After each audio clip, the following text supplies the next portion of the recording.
جب کوئی شخص یا قوم ایک طرف تو حق سے منحرف اور فسق و فجور اور ظلم و طغیان میں مبتلا ہو اور دوسری طرف اس پر نعمتوں کی بارش ہو رہی ہو،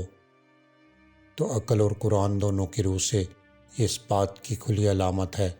کہ خدا نے اس کو شدید تر آزمائش میں ڈال دیا ہے، اور اس پر خدا کی رحمت نہیں بلکہ اس کا غضب مسلط ہو گیا ہے۔ اسے غلطیوں پر چوٹ لگتی تو اس کے معنی ہوتے کہ خدا بھی اس پر مہربان ہے، اسے تنبیہ کر رہا ہے اور سنبھلنے کا موقع دے رہا ہے، لیکن غلطی پر انعام یہ معنی رکھتا ہے کہ اسے سخت سزا دینے کا فیصلہ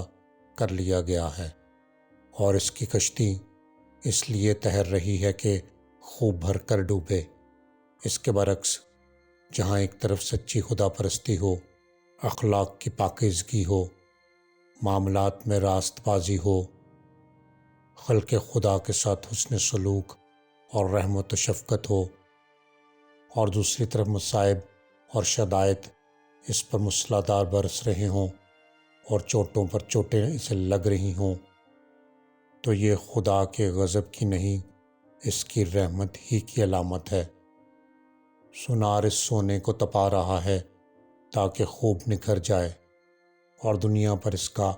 کامل المعیار ہونا ثابت ہو جائے۔ دنیا کے بازار میں اس کی قیمت نہ بھی اٹھے تو پرواہ نہیں،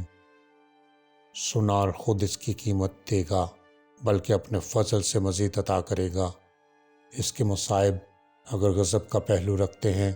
تو خود اس کے لیے نہیں بلکہ اس کے دشمنوں ہی کے لیے رکھتے ہیں، یا پھر اس سوسائٹی کے لیے جس میں صالحین ستائے جائیں اور فاسق نوازے جائیں۔